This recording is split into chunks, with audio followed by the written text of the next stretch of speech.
الخطيب وكيل وزارة الأوقاف بالتقهلية، فليتفضل مأجورا مشكورا جزاه الله تعالى خيرا. شكرا فضل الدكتور. الحمد لله عالم الغيب والشهادة، استوى في علمه ما أسر العبد وما أظهر. يعلم ربنا ما كان وما يكون وما سيكون، وما لم يكن لو كان كيف كان يكون. إنما أمره إذا أراد شيئا أن يقول له كن فيكون. حمدا لك يا من اعترف بفضلك وكرمك كل حاضر وباد. حمدا لك يا من اغترف من بحر جودك وفيضك كل رائح أو غاد. حمدا لك يا من نطقت بوحدانيتك جميع الكائنات. فالسماء دائما وأبدا تقول سبحان من رفعني بقدرته وأمسكني بقوته فهو ركني وعمادي. والأرض تقول سبحان من وسع كل شيء علما ومهد مهادي. والبحار تقول سبحان من بمشيئته وعظمته وقدرته وإرادته أجراني وأسال عيون مائي لقصادي وورادي. والعارف به يقول سبحان من دلني عليه وهداني. والمذنب يقول سبحان من اطلع علي في المعصية ورآني، فلما رآني سترني وغطاني، ولما تبت إليه تاب علي وهداني. وأشهد أن لا إله إلا الله حي دائم لا يموت ولا يزول. وأشهد أن سيدنا وحبيبنا محمدا صلى الله عليه وسلم هو الحنان، هو الأمان، هو الرحمة المهداة والنعمة المسداة. بالصلاة عليه كل الهموم والآلام والأوجاع تزول. أعطاه الإله شفاعة وبدونها ما كان للنجاة حصول. هو الوسيلة ترتجى إذ لولا رضاه لانعدم القبول. أنا له صلى الله عليه وسلم يوم القيامة مقالة ونفسي ثم نفسي كل الأنبياء تقول قرب ونجوى حب وزلفى وبحمده لربه يتحقق المأمول. تراه يوم القيامة تحت العرش ساجدا والخوف في نفوس الجمع يصول. وإذا بالمنادي سل يا محمد ما بدا لك، فمن قبل المسألة أجاب المسؤول. اللهم صل وسلم وبارك على الحبيب النبي وعلى الصحب والآل ومن تبع، ونور بالصلاة عليه بصائرنا والقلوب. فبداية كل عام أنتم بخير.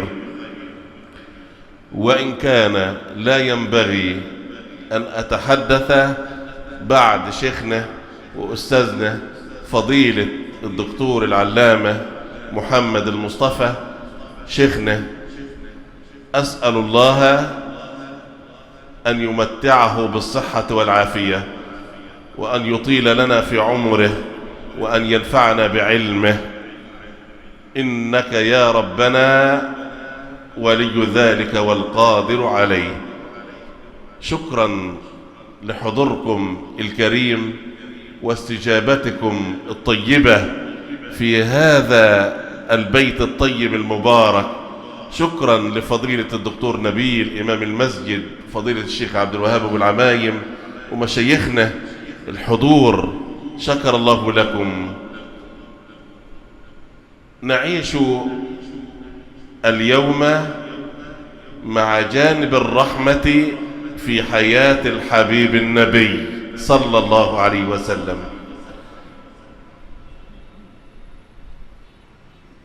أولا 10 وصايا للاحتفال والاحتفاء بذكرى سيد البرايا مع بعض. أولا كيف نحتفي ونحتفل بالحبيب النبي؟ أولا بصدق محبته صلى الله عليه وسلم. ثانيا باتباع سنته. ثالثا بالتفقه في سيرته. رابعا بالزود أي الدفاع عنه صلى الله عليه وسلم ونصرته. خامسا بالمحبة لأهل بيته وعشيرته. سادسا بالتمسك بشريعته. سابعا بالتخلق بسماحته. ثامنا بالرحمة والرفق بأمته. تاسعا بالسعي لزيارته. عاشرا طلب رفقته والمحبة لأهل بيته وأمته صلى الله عليه وسلم. الرحمة صفة عظيمة حثت عليها جميع الأديان السماوية، وختمت بالشريعة الإسلامية وبالحبيب النبي صلى الله عليه وسلم القائل: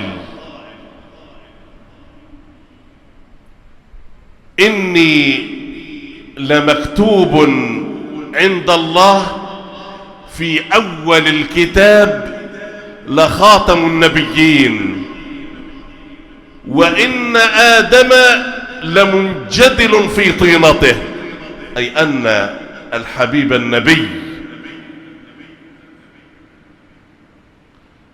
كان مكتوبا عند الله بأنه خاتم الأنبياء والمرسلين قبل أن تنفخ الروح في أبينا آدم عليه وعلى نبينا الصلاة والسلام. النبي كما في صحيح مسلم: آتي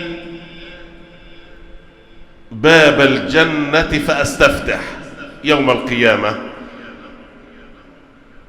فإذا بخازن الجنان فيقول: من أنت؟ يقول الحبيب النبي: فقلت: محمد. فقال له: بك أمرت ألا أفتح باب الجنة لأحد قبلك يا رسول الله. النبي الرحمة المهداة والنعمة المسداة، فلو خلت الحياة من الرحمة لكانت وأصبحت جحيما لا يطاق. الراحمون يرحمهم الرحمن، ارحموا من في الأرض يرحمكم من في السماء. الرحم شجنة من الرحمة. نعم، تقول: من وصلني وصله الله، ومن قطعني قطعه الله. من لا يرحم لا يرحم. ختم بها سيدنا ومولانا بقول الحبيب النبي: من لا يرحم لا يرحم. ديننا دين الرحمة للإنسانية جمعاء، للبشر، بل للدنيا بأكملها.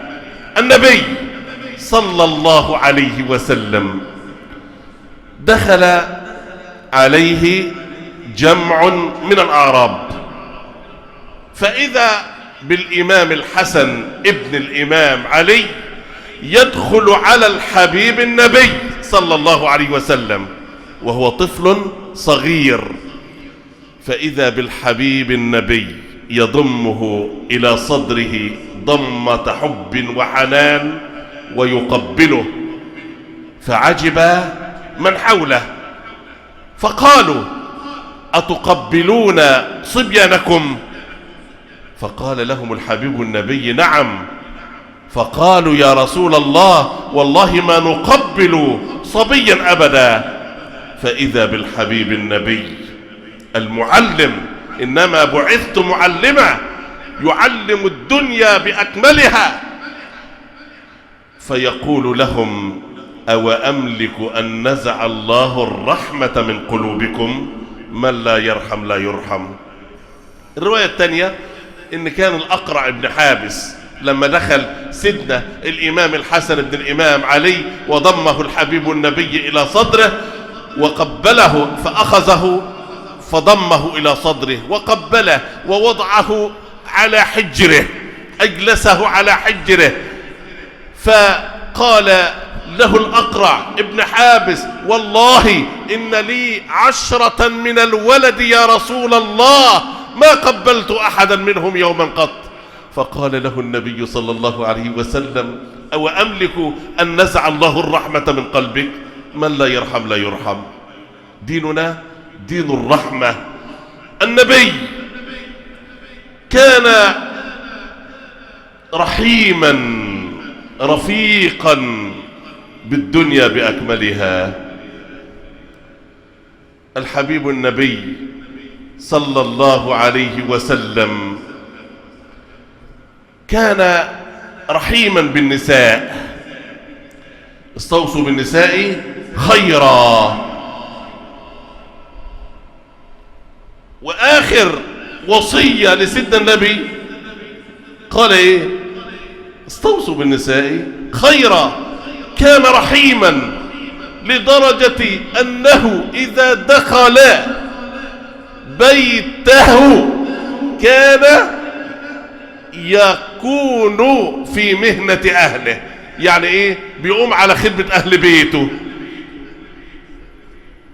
لما سئلت السيدة عائشة عن حاله في بيته، كان إذا دخل البيت يكون في مهنة أهله، يرقع ثوبه ويخصف إيه؟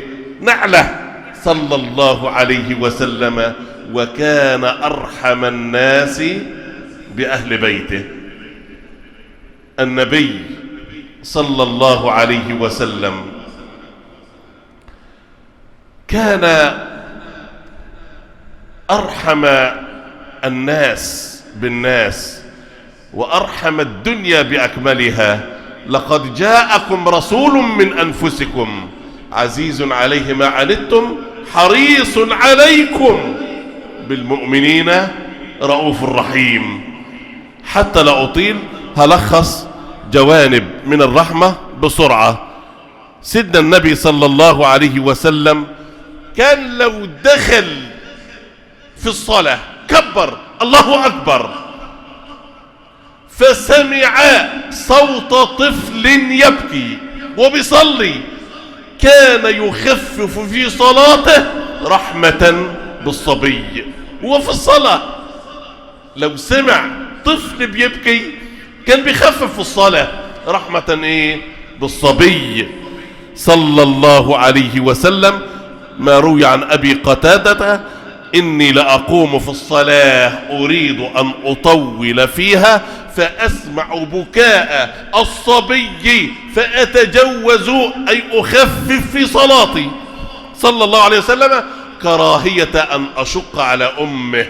ما هو أمه لو سمعت صوت بكاء ابنه مش هتركز في الصلاة، الخشوع هينتفي. فكان أرحم الناس حتى في الصلاة: يا رسول الله بأبي أنت وأمي يا رسول الله. والحديث في صحيح البخاري ومسلم. النبي صلى الله عليه وسلم كان رحيما بالنساء والبنات. هنستشهد بحديث سيدنا النبي يقول لك ايه: من ولي من البنات شيئا، اللي ربنا رزقه بايه؟ بالبنات وتربية البنات، فأحسن إليهن، أحسن تربيتهن، كنا له سترا من النار يوم اللهم صل وسلم وبارك على الحبيب النبي. استوصوا بالنساء خيرا، ألا واستوصوا بالنساء خيرا فإنهن عوان عندكم أي ضعيفات ليس تملكون منهن شيئا غير ذلك إلا أن يأتين بفاحشة مبينة. كان رحيما بالحيوانات. روى الإمام مسلم أن رسول الله صلى الله عليه وسلم قال: إن الله كتب الإحسان على كل شيء، فإذا قتلتم فأحسنوا القتلة، وإذا ذبحتم فأحسنوا الذبحة. وانت بتذبح الحيوان كن رحيما به، لابد وأن تحد الشفرة أي السكين رحمة بإيه؟ بالحيوان عشان ما تعذبوش. والنبي صلى الله عليه وسلم كان رحيما حتى بالحيوان. دخل ذات يوم بستانا لرجل من الأنصار فرأى فيه جملا يبكي وعليه علامات الجوع والتعب واضحة. وعندما رأى الجمل والجمل وقعت عيناه على سيدنا النبي ظرفت عيناه، فإذا بالحبيب النبي يمسح على جسده، فمسح عليه حتى سكن، هدأ واطمأن وتوقف عن البكاء الجمل.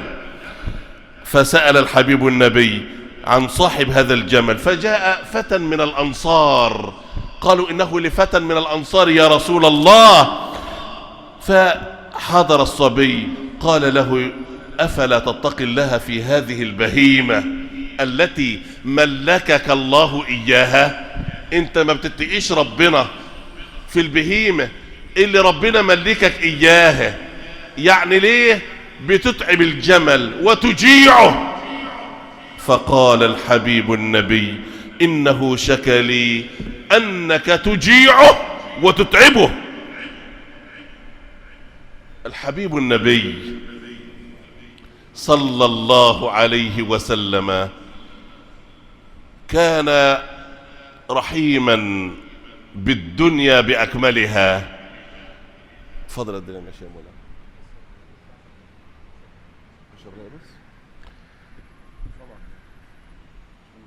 أختم عشان نسمع ابتهالات ونروح عن نفسنا في هذه اللحظات الطيبات المباركات، لأنه والله ما كان لي أن أتحدث بعد مولانا، لأن مولانا يعني قال كلاما جامعا مانعا. أسأل الله أن يتقبل مني وإياكم صالح الأعمال. علينا أن نندم على ما قد فات، أن نصلح ما هو آت،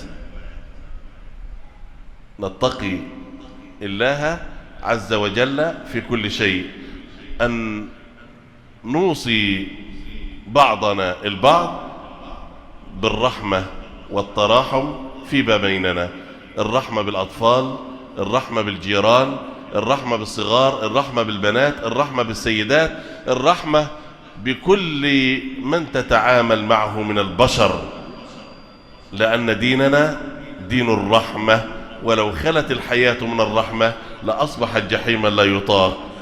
اللهم اجعل جمعنا جمعا مرحوما، واجعل تفرقنا من بعده تفرقا معصوما. نكتفي بهذا القدر. أسأل الله أن يتقبل منا وإياكم صالح الأعمال. شكر الله لكم، وسلام الله عليكم ورحمته وبركاته.